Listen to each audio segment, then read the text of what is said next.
Halo, selamat datang di Serangga Satu Barang Podcast. Dan kali ini kita akan nge-review film yang cowok banget, yang pink banget, yaitu ada Barbie yang versi 2023 live action. Hey Barbie, can I come to your house tonight? Sure. I don't have anything big planned, just a giant blowout party with all the Barbies and planned choreography and a bespoke.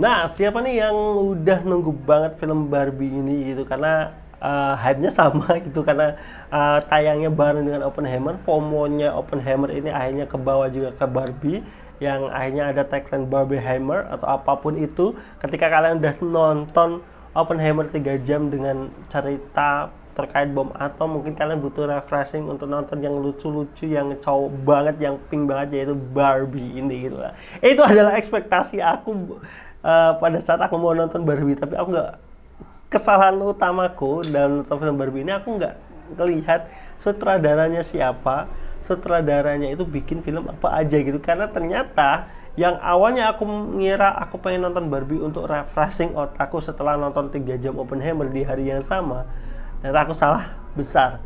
Ternyata film Barbie ini bukanlah film anak-anak. Sekali lagi, ini bukan film anak-anak. Ini adalah film yang berat banget secara penceritaan, ternyata secara makna. Ini bukan film keluarga yang istilahnya fresh, bukan fresh ya, film keluarga yang bakal fun banget buat ditonton bareng anak-anak, orang tua, anak kecil yang suka mainan Barbie.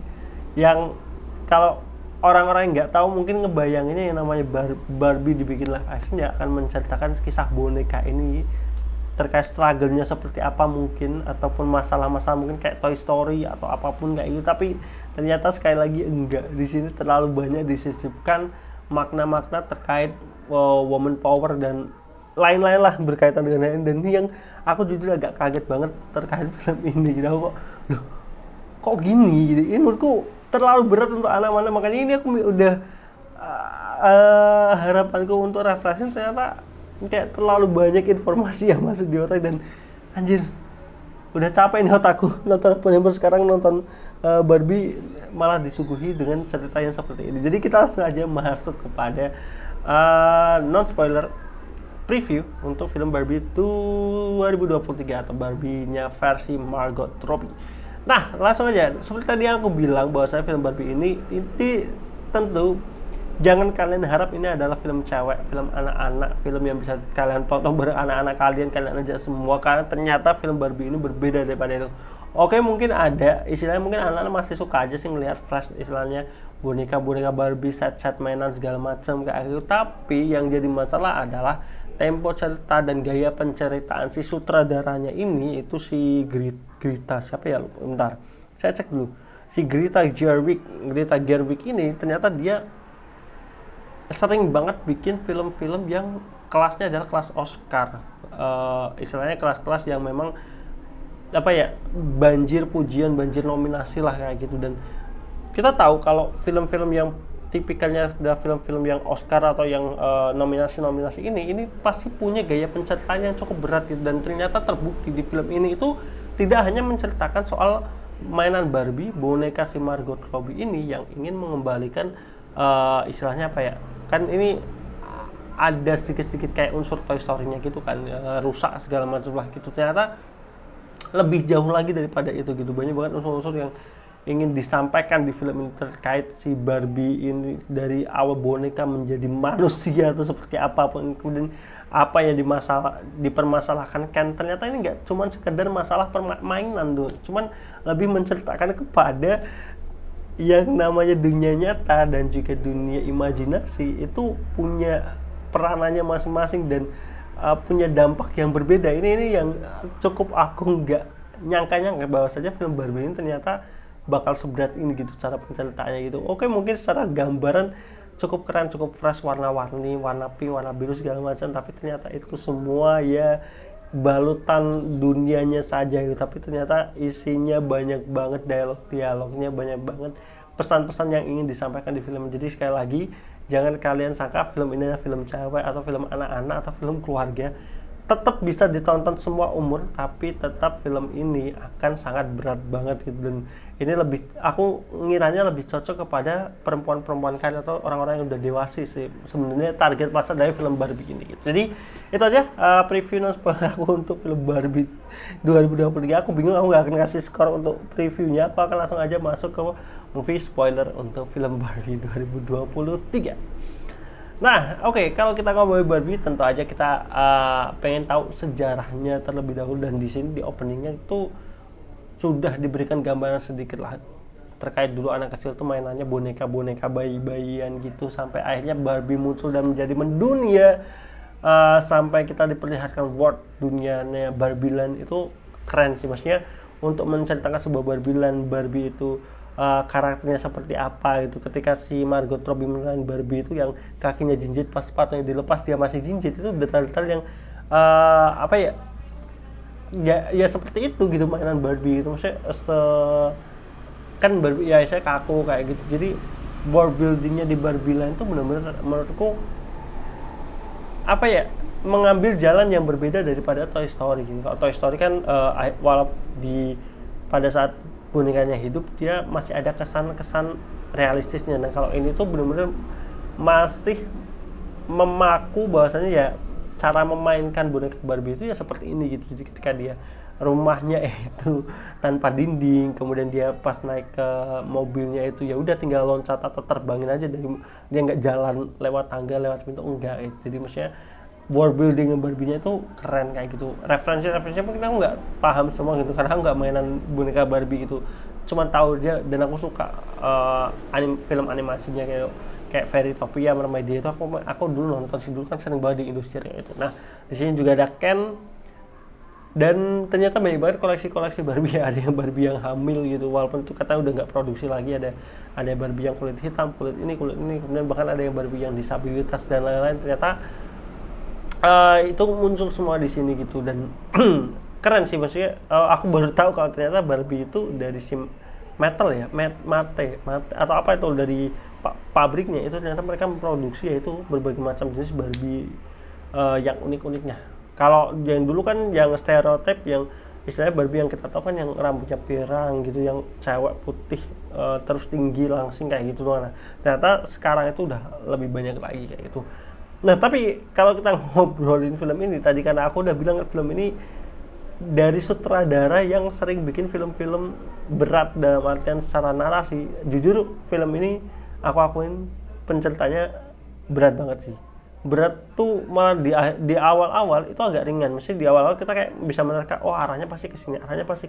Tapi ternyata di akhir-akhir gitu, hal-hal yang ini yang mungkin bagi aku pribadi minus gitu, kekurangan yang aku rasakan untuk film Barbie ini gitu, karena penceritaannya itu jadi nggak fun menurut aku pribadi ya. Cara penyelesaian Barbie akhirnya bisa ngerebut dunianya dari dominasi Ken. Jadi sedikit informasi aja kan, si Ken ini kenapa dia diceritakan di film itu seperti itu gitu, karena Ken itu kan diciptakan untuk melengkapi si tokoh Barbie itu kan. Jadi kayak kalau nggak ada Barbie, Ken tuh nggak ada gitu, karena Ken itu kan kayak diciptakan untuk menjadi pasangan Barbie gitu. Makanya di sini kan diceritakan kalau Ken itu seperti bayang-bayang aja gitu, kayak bayang-bayang dari Barbie itu. Dia bukan orang yang bisa berdiri sendiri. Akhirnya kan di sini si Ken itu pada saat dia ke dunia nyata, dia malah melihat malah justru kebalikan. Kalau dalam konsepnya Barbieland itu perempuan itu kan yang mendominasi, laki-laki hanya istilah kayak pajangan ataupun ya aksesoris tambahan. Tapi kalau pas di dunia nyata ternyata malah berkebalikan, malah laki-laki banyak mendominasi dalam hal pekerjaan dan lain-lain gitu, dan malah perempuan yang kurang gitu. Jadi akhirnya pada saat Ken kembali ya dia bisa merubah dunia Barbie Land menjadi Kendoland seperti itulah kayak gitu. Dan itu dia sebenarnya menarik gitu, konsepnya aku paham kenapa Ken seperti itu, Barbie seperti ini gitu. Cuman pada saat si Barbie-nya itu mau kembali ke dunia itu yang akhirnya menurutku gaya penceritaannya nggak fun banget sih untuk hal seperti itu. Lebih banyak penyampaian, terlalu banyak apa ya yang ingin disampaikan, tapi penyampaiannya pemilihannya lebih kepada verbal gitu. Jadi kayak mau menceritakan terkait woman power atau emansipasi wanita atau apapun itu gitu, tapi gaya penceritaannya aja sih yang aku sendiri mungkin kurang cocok sih sama gaya penceritaan Barbie di cerita ini. Akhirnya banyak yang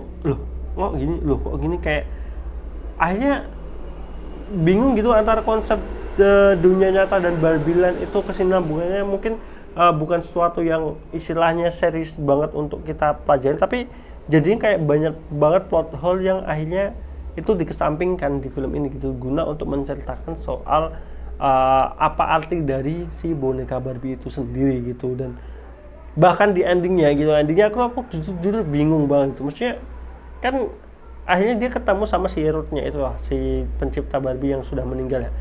Diceritakan bahwasanya ya you can do, kamu bisa jadi apapun gitu, you can do being anything atau apalah gitu. Dan aku kira dia akan tetap di dunia Barbie-nya dan istilahnya membuat dunia Barbie itu menjadi lebih sesuai dengan porsinya gitu. Tapi ternyata malah justru akhirnya si Barbie ini malah jadi manusia gitu ke dunia nyata. Dan kalau nggak salah dia ingin menemui dokter spesialis dalam hal melahirkan kandungan, yang aku akhirnya agak bingung ini maksudnya apa ya di ending ini gitu. Dan ini yang aku nangkep hampir di fase akhir film Barbie ini, aku jadi kayak mikir-mikir sebenarnya film ini mau ceritain apa sih, maksudnya target pasarnya siapa. Aku justru bingung target pasarnya siapa sih, kayak mau target pasar ke anak-anak ini pasti nggak dapet gitu karena terlalu banyak hal yang berat banget di film ini gitu. Mau targetnya dewasa kok, tapi aku ngerasa nggak ada pemasaran yang arahnya ke situ kayak gitu. Jadi kayak mungkin ekspektasi orang jadi banyak yang nggak tahu gitu. Kalau mereka nggak kenal sama sutradaranya, mereka nggak perhatikan detail-detail itu, orang-orang bakal kejebak gitu nonton film ini. Tujuannya fresh, ternyata penceritaannya seberat ini. Dan itu sih menurutku filmnya jadi nggak fun sih untuk di fase akhirnya. Penyelesaian menurut banyak yang cringe banget, kaku banget. Cringe, aku lebih ke cringe sih, jujur aja sih. Banyak yang ada adegan cringe-nya gitu. Dan konsep akhirnya si Ken, dia sadar bahwa Ken is I am ya. Nah itu juga rada susah gitu untuk aku bisa mencerita itu. Maksudnya ya aku paham sih, maksudnya artinya adalah ya Ken itu adalah dia sendiri, dia mau jadi apapun ya bagaimana dia mau bertindak gitu. Teman pemilihan Ken is I am gitu. Terus Barbie malah balik ke dunia nyata, itu tuh bingung itu kenapa endingnya seperti itu gitu. Kenapa pemilihannya menjadi seperti itu gitu. Jadi membingungkan gitu. Maksudnya dia mau menceritakan ke siapa, ke perempuan yang sudah dewasa kah, apa ke anak-anak atau apa gitu. Harapannya film ini untuk penontonnya itu kemana, aku jujur ya itu balik lagi, aku agak bingung sih. Harapan film ini tuh mau diarahkannya kemana, diarahkan ke produk placement Barbie agar lebih mendunia lagi, atau lebih kepada film ini adalah film terkait pelajaran terkait kehidupan itu sendiri gitu. Masalahnya jadi masalah ada promosinya gitu, promosi. Dan gimana ya, jadi aku mau film Barbie ini agak pusing banget. Keputusannya agak aneh untuk orang mengangkat tema seperti ini tetapi mengambil live actionnya Barbie gitu. Maksudnya ya nyambung, cuma maksudnya orang kalau mikirin mau ngangkat Barbie menjadi sebuah film live action, mereka nggak akan ngambil jalan ini gitu. Maksudnya mereka akan mengambil pendekatan yang lain. Tapi ini keren, antara keren dan juga aneh menurut aku gitu, dari sutradara dan juga produser filmnya gitu, mengangkat film Barbie tapi mengambil konsep seberat ini ya. Jadi kalau dibilang enjoy, jujur aku kurang bisa mengenjoy sih, kurang bisa menikmati film Barbie ini gitu. Banyak banget dialog-dialog yang menurut aku terlalu tiba-tiba gitu. Dan konsep dunianya juga membingungkan gitu, gimana Barbie itu bisa kehilangan ingatan atau ini itu terlalu banyak membingungkan, terlalu banyak plot hole di film ini. Tetapi secara penceritaan aku banyak teman-teman yang ngasih info kalau mereka suka gitu, maksudnya dalam artian suka terkait meaningfulnya, makna yang ingin disampaikan si penulisnya gitu. Dan itu sih makanya aku bilang tadi, kalau kalian pengen nonton itu untuk fun-fun, menurut aku ini kurang cocok. Ternyata ini adalah film dengan narasi yang cukup berat gitu, yang dibungkus dengan konsep tema Barbie. Mungkin itu aja kali ya. Mungkin untuk reviewku untuk film Barbie ini aku mungkin kasih berapa ya, kayak 6,5/10 aja deh. Mungkin ini agak kontroversial mungkin ya, karena Rotten Tomatoes ternyata tinggi untuk film Barbie ini. Tapi bagi aku, nonton film itu harus fun dulu deh akunya gitu. Sebagus apapun maknanya, sebagus apapun orang bilang, tapi kalau aku nontonnya nggak fun ya buat apa gitu. Jadi makanya kayaknya film Barbie ini aku cuma kasih 6,5/10. Aku agak kurang bisa menikmati, kurang enjoy. Banyak banget adegan-adegan yang keren, pendekatan yang aneh, dan juga konsep dunia Barbie-nya ini agak rumit gitu untuk bisa dijelaskan, sampai akhirnya Barbie-nya malah memilih menjadi manusia. Terlalu banyak narasinya gitu dibandingkan pengambilan apa ya istilahnya, diceritakan untuk cara yang lebih menyenangkan agar penonton tuh bisa lebih betah atau lebih stay untuk film Barbie ini. Jadi mungkin itu, kalau Oppenheimer aku kasih tadi berapa ya, 8,5/10, tapi untuk Barbie ini aku kasih 6,5/10 aja. Jadi sudah pasti Barbie-Hammer, siapa pemenangnya adalah tentu aja di Oppenheimer. Jadi mungkin itu saja buat review aku. Mungkin nih reviewnya agak ngaung gitu, karena aku juga lagi capek banget nih, habis pulang dari Jakarta, udah gitu headset aku ketinggalan lagi, jadi agak pusing banget gitu. Terus kalau mau dibikin besok-besok lagi, takutnya nanti makin kelamaan dari film tayang. Udah tahu di Pekalongan tuh film-film seperti ini tuh kayak banyak kurang peminatnya, takutnya nanti keburu diturunkan sebelum kalian nonton. Jadi makanya aku cepet-cepet aja tetap bikin review. Jadi sampai ketemu di video berikutnya, masih bareng Fadliansah, dan jangan lupa like, komen, dan subscribe. Bye bye.